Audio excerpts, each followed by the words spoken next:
Selamat pagi anak-anak semua. Hari ini kita akan kembali mengikuti kebaktian sekolah. Walaupun secara online, kita harus tetap semangat untuk memuji dan memuliakan nama Tuhan. Karena Tuhan adalah Allah yang baik, yang begitu mengasihi dan juga menyayangi kita semua. Sebelum kita memulai, kita sama-sama berdoa terlebih dahulu ya. Semuanya lipat tangan, tutup matanya, kita berdoa. Tuhan Yesus yang baik, kami bersyukur dan berterima kasih. Tuhan memberkati kami, Tuhan memberikan nafas kehidupan untuk setiap kami. Tuhan, saat ini kami mau memuji dan memuliakan nama-Mu, karena Engkau adalah Allah yang luar biasa baik dalam hidup kami. Kiranya Engkau boleh memberkati kami, agar kami boleh menyatukan hati kami, agar kami boleh memuji dan memuliakan nama Tuhan saja. Terima kasih Tuhan, terpujilah Engkau, Juru Selamat kami yang hidup. Amin. Nah, anak-anak, kita semua tahu bahwa Tuhan adalah Allah yang baik yang menyayangi kita semua. Tidak hanya Mi saja yang disayang, tapi kita semua. Ya, kita nyanyi lagu pujian sayang-sayang disayang Tuhan. Dan kita mau menjadi anak Tuhan yang disayang oleh Tuhan.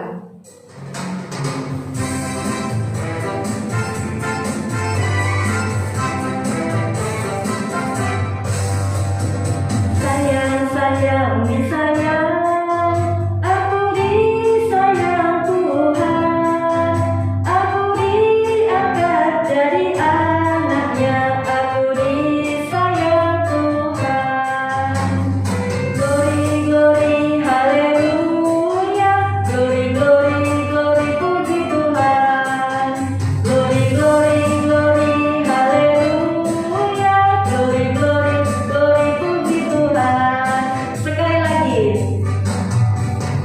Sayang-sayang disayang, aku disayang Tuhan. Aku diangkat jadi anaknya, aku disayang Tuhan. Glory, glory, glory, haleluya. Glory, glory, glory, puji Tuhan. Glory, glory, glory, haleluya. Glory, glory, glory, puji Tuhan. Nah, anak-anak, kalau kita sudah disayang oleh Tuhan, kita juga mau mengasihi sesama kita, mau mengasihi papa, mama, gurunya, temannya, kakak adik, kakek nenek, semua orang, sesama manusia, bahkan seluruh makhluk hidup. Kita nyanyikan, ku kasihi kau dengan kasih Tuhan.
Sebelum kita mendengarkan firman Tuhan yang disampaikan oleh Miss Elizabeth, kita mau nyanyi firman Tuhan ada di mana? Ada di hatiku, di langkahku, bahkan ada di hidupku, dan harus bertumbuh ya, tidak boleh tidak bertumbuh. Yuk kita sama-sama nyanyi firman Tuhan ada di hatiku.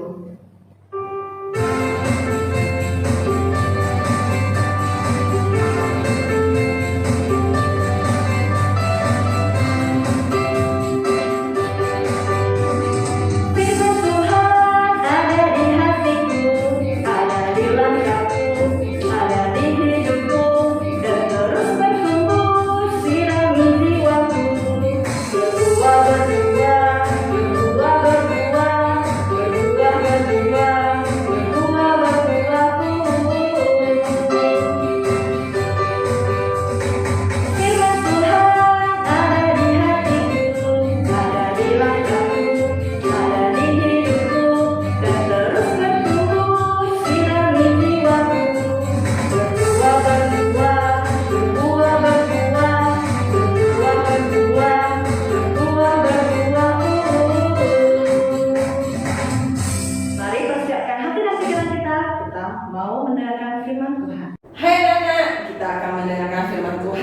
Tapi sebelumnya, mari kita berdoa dulu.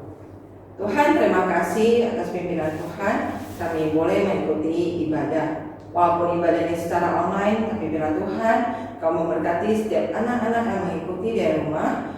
Kami boleh sepenuh hati mengikutinya. Kami boleh konsentrasi. Berkati juga sinyal yang kami pakai di setiap tempat kami. Biar Tuhan Kau bekerja agar sinyal yang kami pakai boleh stabil ya Bapak. Tuhan, Engkau berbicara melalui guru yang akan menyampaikan firman Tuhan. Terima kasih Tuhan, kami berdoa dan bersyukur. Amin. Nah anak-anak, hari ini kita akan membaca satu perikop firman Tuhan yang diambil dari Alkitab. Kitab Yohanes pasal 21 ayat 20 sampai 24.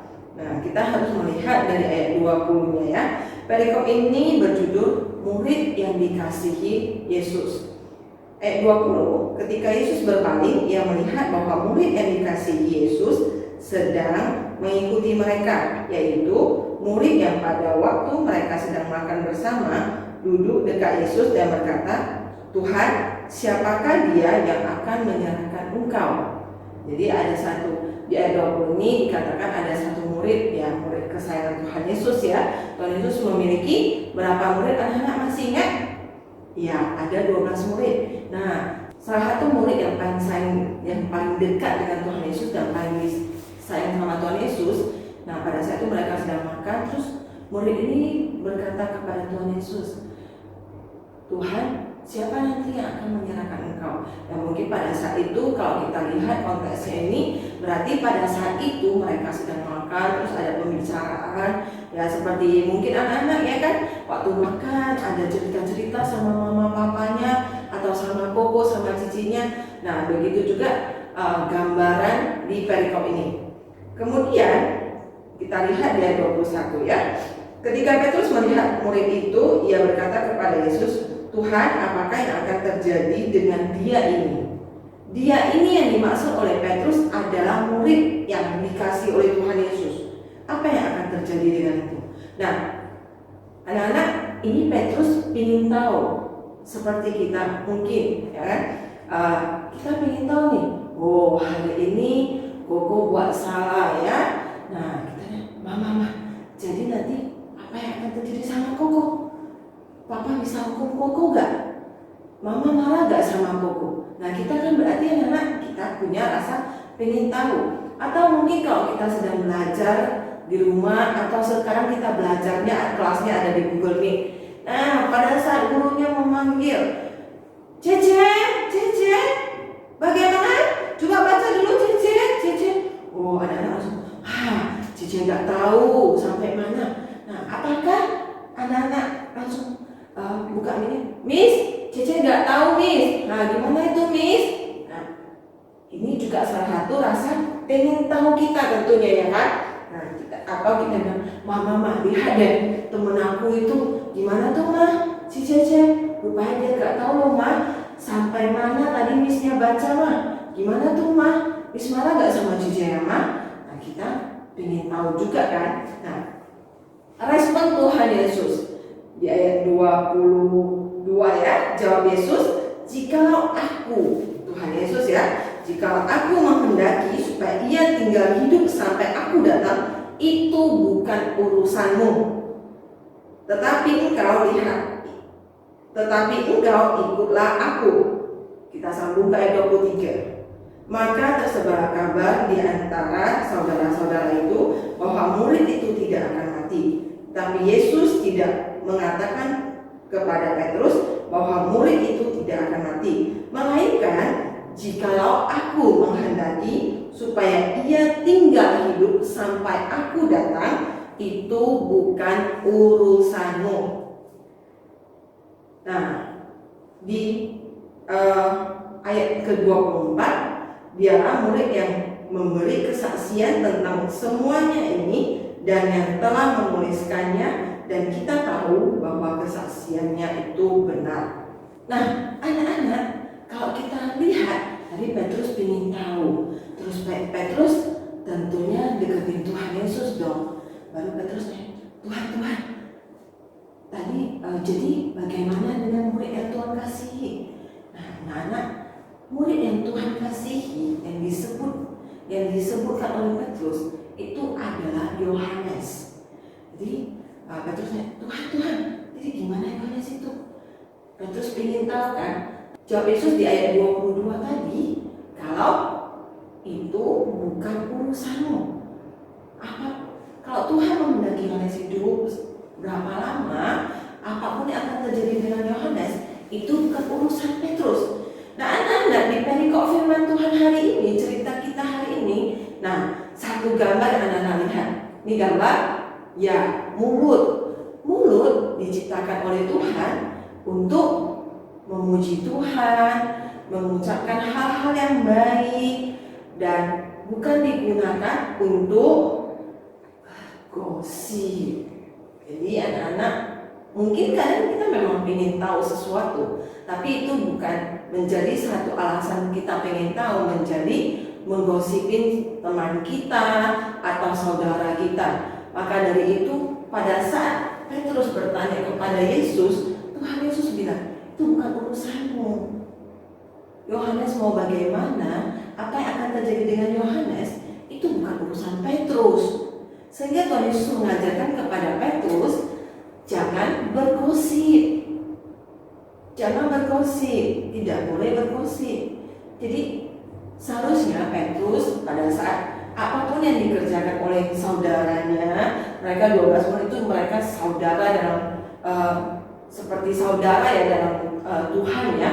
Nah, kita harus dengan saudara kita atau dengan teman kita atau dengan siapapun, kita harus mendoakan mereka, bukan kita malah apa yang akan terjadi, apa ini kayak kita sebagai penonton yang akan melihat hal apa yang akan terjadi.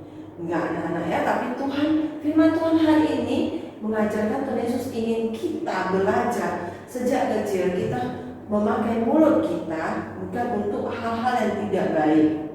Nah, sering juga kita tidak siap mengerjakan tugas, baik itu di Google Meet ataupun di kelas. Itu permasalahannya karena apa? Mungkin karena kita sibuk pada saat kita buat tugas nih, ada kejadian, terus kita lihat lupa dengan tugas kita. Pada saat kita lagi mengerjakan tugas, rupanya ada adik yang sedang main game online di samping kita. Wah, fokus kita langsung ke sana, pikiran kita langsung ke sana. Atau pada saat kita tugas, kita lagi dengar, mama lagi berbicara atau buku lagi berbicara, ingin tahu. Nah, sehingga membuat kita tidak selesai dengan tugas kita sendiri. Maka dari itu, anak-anak, ayo mulai dari hari ini kita belajar fokus. Kita belajar fokus dengan apa yang harus kita kerjakan. Kita bukan belajar dengan mulut kita ini, kita mengucapkan hal-hal yang tidak baik, kita menggosipin orang lain, atau kita memakai mulut kita untuk membentak-bentak orang lain, marah kepada orang lain, atau marah kepada mama. Pada saat kita, mama ini gimana sih, mama harusnya bantuin saya gak bisa. Kita harus ini, kalau kita gak ada, ma, buku saya mana, buku, Miss bilang buku latihan A, ma bukunya, pensilnya, ma pensilnya. Kita tidak mau berbuat apa-apa. Anak-anak, ayo, kita ini adalah anak-anak yang mandiri, anak-anak Tuhan yang hebat. Pada saat kita belajar, ayo kita belajar juga untuk mengambil barang kita sendiri. Bahkan bukan hanya pada saat pembelajaran saja. Pada saat kita tidak belajar, kita juga bersedia membantu mama kita merapikan barang kita atau membuat sesuatu hal yang kita mampu dan kita menolong orang tua kita. Hal kecil yang bisa mungkin kita kerjakan apa? Berdoa. Setiap hari anak-anak mendoakan mama dan papa, bahkan saudara, anak-anak sendiri. Nah, baru mulut kita ini jangan digunakan untuk mengeluh. Hari ini kok menunya ini sih, ma, nggak enak. Aku nggak bisa, ma, apa yang dibuat sama Laus aku nggak bisa. Nggak, anak-anak ya. Kita tidak boleh Tapi ingat, firman Tuhan mengajarkan kepada kita mengucap syukurlah dalam segala hal. Pada saat anak-anak mungkin mendapatkan menu makanan yang mama masak tapi anak-anak tidak suka, anak-anak harus belajar untuk bersyukur. Karena di luar sana, di tempat-tempat terpencil yang mereka tidak ada handphone, tidak ada internet, mereka bukan hanya tidak ada teknologi yang canggih, tapi untuk makan saja mereka susah. Bahkan untuk anak-anak di panti asuhan, kalau mereka sudah stok makanan mereka sudah habis dan tidak ada dana, ya mereka masih harus khawatir akan ini hidupnya, makannya. Maka dari itu kita harus mengucap syukur. Kita memiliki rumah, memiliki keluarga, kita bisa makan hari ini, kita memiliki tubuh yang sehat, terhindar dari bahaya COVID. Nah, itu adalah anugerah daripada Tuhan. Dan yang terakhir, mulut kita ini tidak boleh kita gunakan untuk berkata-kata bahasa yang kotor. Nah, firman Tuhan juga mengatakan, tidak mungkin dalam satu sumber air ada keluar dua air, satu air yang kotor, satu air yang bersih kan anak. Kalau sumber mata airnya bersih, pasti akan menghasilkan air yang bersih. Tapi kalau sumber airnya kotor, akan menghasilkan yang kotor. Kalau kita terbiasa menggunakan mulut kita untuk berkata-kata yang kotor, maka kita akan melatih otak kita untuk berpikir hal-hal yang kotor ataupun yang negatif, yang tidak baik. Maka dari itu mulai sekarang, ayo kita belajar menggunakan mulut kita untuk berkata-kata hal yang baik. Nah, jadi anak-anak ingat, mari kita sama-sama belajar menggunakan mulut kita untuk hal-hal yang baik. Nah, seperti ayat hafalan kita hari ini, Filipi 4 ayat 8. Jadi akhirnya saudara-saudara, semua yang benar, semua yang mulia, semua yang adil, semua yang suci, semua yang manis, semua yang sedap didengar, semua yang disebut kebajikan dan patut dipuji, pikirkanlah semua itu. Nah, Miss ingat satu lagu pada saat Miss dulu retreat, pada saat Miss dulu diajarin sama guru Miss, itu ada sebuah lagu rasanya begini. Semua yang benar dan mulia, adil, suci, sedap didengar, kebajikan dan patut dipuji, pikirkan semua itu. Nah, jadi biarlah ayat hafalan ini boleh menjadi fondasi kita, mengingatkan kita setiap hari untuk berpikiran hal-hal yang baik, tidak mengucapkan hal-hal yang tidak baik. Kita bersatu di dalam doa. Tuhan Yesus, terima kasih karena firman Tuhan hari ini membimbing kami, mengingatkan kami, mengajarin kami, sehingga kami boleh menggunakan mulut kami ke depannya itu untuk hal-hal yang baik. Tuhan, bantu kami, Tuhan tolong kami, sehingga kami boleh menjadi anak-anak Tuhan yang dipakai oleh Tuhan secara luar biasa. Pimpin dan berkati setiap keluarga kami. Kami berdoa dan nama Tuhan Yesus, Juru Selamat kami yang hidup. Amin. Anak-anak, tantangan anak hari ini adalah kita hari ini tidak menjawab kuis ya, tetapi anak-anak kita akan membuat gambar jari dan jarinya ini dipakaikan helm. Jarinya dipakaikan helm, kemudian di atas helmnya ada tanda salib. Kemudian jari kita kan ada 5 anak-anak ya. Masing-masing di jari ini kita akan tulis hal-hal yang baik. Nah, contohnya seperti ini ya. Ini sudah buat contohnya. Anak-anak buatnya di buku kuis aja. Buku kuis kita anak-anak boleh dihiasin secantik mungkin. Kirim waktu anak-anak mau kirim ke Google Classroom, ingat anak-anak fotonya itu pakai baju seragam anak-anak ya. Pakai baju seragam yang lengkap, yang rapi, pakai dasi gitu ya. Gak pakai topi tidak apa-apa anak-anak ya, tapi ada pakai dasi. Kemudian jangan bawahnya itu ini bajunya, kemudian foto sampai bawah itu, terus di bagian bawahnya itu celana di rumah atau rok yang di rumah. Jangan anak-anak ya, pakai baju seragam yang lengkap, yang rapi ya, pakai tali pinggang juga. Oke anak-anak, kita akhiri ibadah kita dengan doa Bapa kami. Bapa kami yang di surga, dikuduskan namamu, datanglah kerajaanmu, jadilah kehendak-mu di bumi seperti di surga. Berikanlah kami pada hari ini makanan kami yang secukupnya, dan ampunilah kami akan kesalahan kami, seperti kami juga mengampuni orang yang bersalah kepada kami. Dan janganlah membawa kami ke dalam pencobaan, tetapi lepaskanlah kami daripada yang jahat, karena Engkaulah yang punya kerajaan dan kuasa dan kemuliaan sampai selama-lamanya. Amin. Sampai jumpa minggu depan. Tuhan Yesus memberkati.